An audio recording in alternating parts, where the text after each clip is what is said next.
গত ক্লাসে আমরা কি শিখেছি? গণিত শিখেছি। গণিতের কি আমরা কি প্রয়োগ করে শিখেছি? আজকে আমরা শিখব হলো গুণনীয়ক দিয়ে কি প্রয়োগ করে শিখব?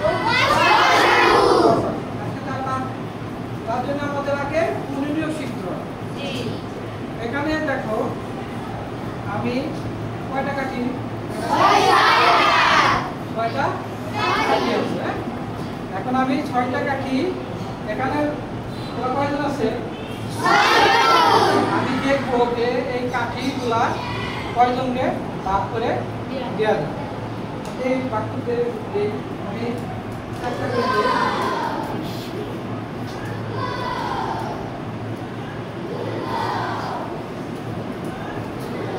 সবাইকে সমানভাবে দেওয়া পারছি আমি?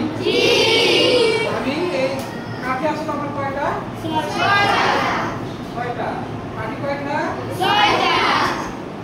6টাতে আমি কয়টা করে দিছি? 6টা কাঠিতে আমি 1 দিয়ে ভাগ করতে পারছি নাকি? 1 দিয়ে একটা একটা করে দিয়ে সমান ভাগে ভাগ করে দিতে পারছি। ঠিক আছে তো? এখন আমি দেখি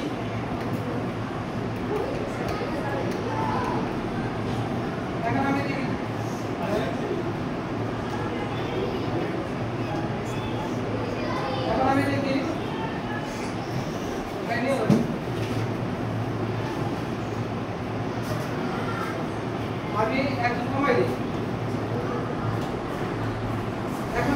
এখন আমার কাঠি কয়টা আছে? 6টা। কাঠি তো 6টাই আছে নাকি?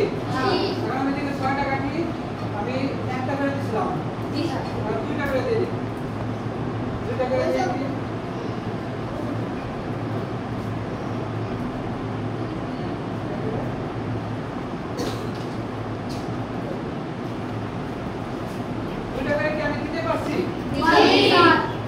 আমার 2টা করেও আমি সমান ভাগে ভাগ করে দিতে পারছি।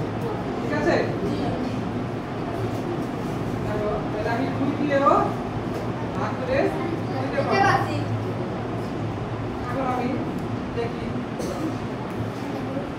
কাঠি আছে কয়টা? 6টা। কয়টা করে দিয়েছিলাম এর আগে? 2টা করে দেওয়া পারি দিদি। 2টা করে সমান ভাগে ভাগ করে দেওয়া পারছি? তাহলে আমি দিতে পারছি। এখন দিতে পারছি। এখন আমি কয়টা কাঠি আছে এখানে? 4টা দিকে সমানভাবে দেওয়া পারি কিনা? 4টা কি দুজনে সমান আছে? 4টা আমি সমান ভাগে ভাগ করে দিতে পারবো।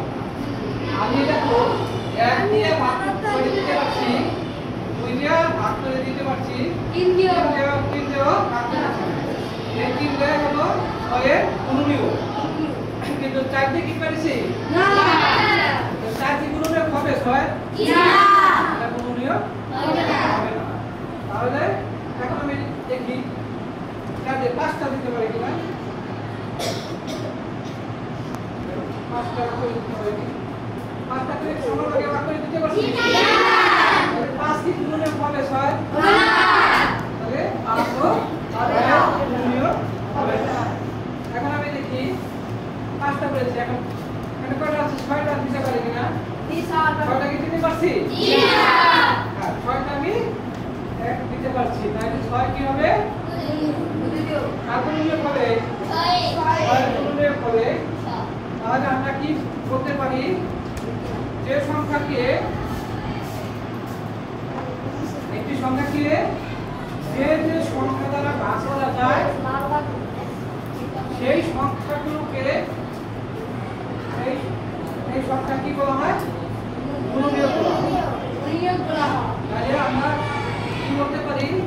একটি সংখ্যাকে যে সংখ্যা দ্বারা ভাগ করা যায় ওই সংখ্যাগুলোকে উক্ত সংখ্যার গুণনীয়ক বলে।